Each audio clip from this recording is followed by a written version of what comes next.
Thank you, Mr. Chairman. Mr. Smith, I would like to return to your testimony and some of the questions that Dr. Murphy was covering with you. When that testimony left off, you were discussing the subject of the FEC failing to close files, even after a determination not to pursue a complaint, and after deciding not to find a violation. Could you go back to that and elaborate on why that is significant, why it matters? Yes, thank you, Congresswoman, for the opportunity.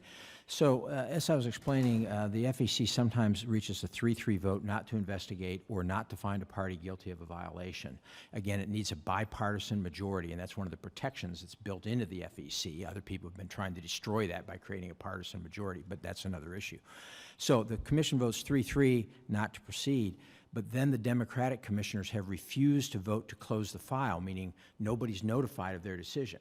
Then eventually the group that brought the complaint has a statutory right to sue the FEC for inaction. The FEC has acted, but nobody knows it. So they sue, and then the Democratic commissioners have voted not to allow the FEC to defend itself in court, so that it can't go up and defend the decision of the controlling commissioners there. So you get a default judgment against the commission, which essentially then enacts the theory of the law and the belief in the facts that the complaining party has, rather than having the commission do it. So right there, I want to be sure we make this point very clear for everyone, including some who maybe haven't spent as much time in the courtrooms as others. Would you explain, please, what is a default judgment? So if the FEC is sued, fails to show up, fails to respond to a complaint, the court enters a default judgment. Would you explain, please, the significance of that and what it means? Yeah, I mean, a default judgment essentially is the court saying nobody showed up to defend, so we take the allegations basically in the legal position of the plaintiff as correct. And so what this does is it has the effect of farming out the interpretation of federal election law to groups on the political left that file complaints with the FEC and get the 3 Democratic commissioners to go along and refuse to allow the FEC to even explain its reasoning and that it has in fact acted. It's really a fraud on the court.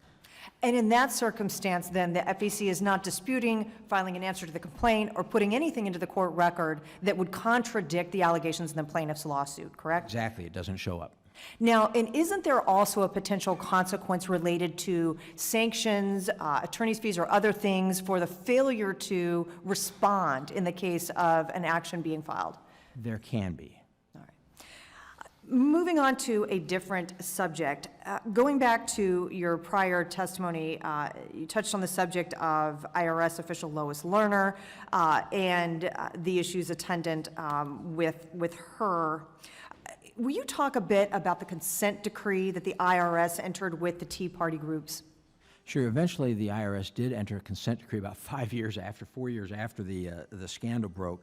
In it, the IRS admitted that its treatment of conservative organizations during the tax-exempt determination process, including screening their applications based on their names and policies provisions, subjecting those applications to heightened scrutiny and inordinate delays, and demanding of some plaintiffs information that the U.S. Treasury Inspector General for Tax Administration had determined was unnecessary to the determination of proper tax status, was nonetheless used to delay status here.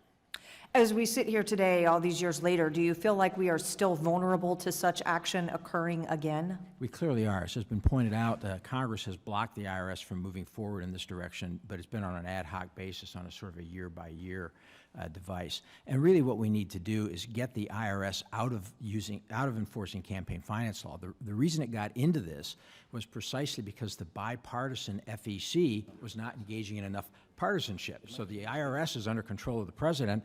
The president at the time made a number of statements about how these groups were destroying America and they were a threat to democracy and all this kind of thing.